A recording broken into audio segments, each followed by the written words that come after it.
The artwork seen here is the elephant mask of the Bamileke peoples of Cameroon, Africa. The mask was created and used in the 20th century Central Africa.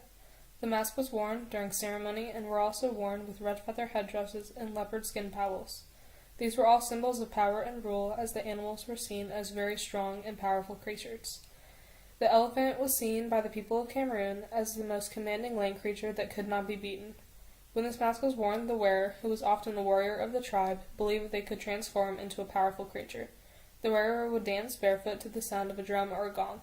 The masks were used during planting and harvesting ceremonies, for the annual festival of the dry season, at the opening of the royal hunt, and for expeditions of war. This piece is highly stylized with many shapes, specifically triangles, that extend to form circles and hourglasses. The elephant mask is made of cloth panels and hoods woven from raffia. On the cloth, many different colored beads are stitched in certain ways to create geometric patterns and shapes. Different colored beads can signify different things. Black denotes the relationship between the living and the dead, while white refers to the ancestors and potent medicines. Red symbolizes life, women, and the institution of kingship. The dominant triangle designs on both masks represent leopard spots, the leopard being a royal symbol of power and mastery like the elephant. The large ears and trunk allow the masks to be easily identified as elephants. The elephant conveys a sense of might and majesty, but the ivory tusks are also seen as a source of wealth and were exchanged for beads and other goods to create this mask.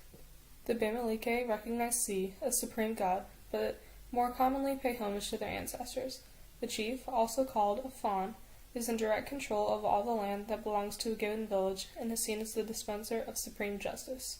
Social behavior within the village is further controlled through a series of extensive age-grade associations and secret societies, both of which fall under the auspices of the village chief. The members of the Kwosi Regulatory Society belong to the royal court and enforce laws of the kingdom in all spheres of life. This society gathered together during funeral ceremonies of its members and for public celebrations of kingship to display the kingdom's power and wealth in which these masks were worn. This piece can also be regarded as an object of power and is displayed during important rituals and ceremonies to commemorate and celebrate the royal ancestors of the present fawn. Since the mask was believed to allow the wearer to transform, it created a bond between the human and spiritual worlds. The elephant mask denotes wealth, power, and privilege through ceremony and dance. Many other African art pieces are masks worn during ceremony to speak to the spiritual world. Masks of the Baulu people, Mende people, and Chauki people can be seen as having very similar function and formal qualities. Another work related to the elephant mask can be the terracotta warriors. These are both pieces that display great power and wealth to their leader. Another connection between these two pieces is that they are stylized and each one varies slightly from the next. The jade crown can also relate to this piece because of its ceremonial use. Both pieces also emphasize the power of the wearer, though in different ways, but for a similar meaning.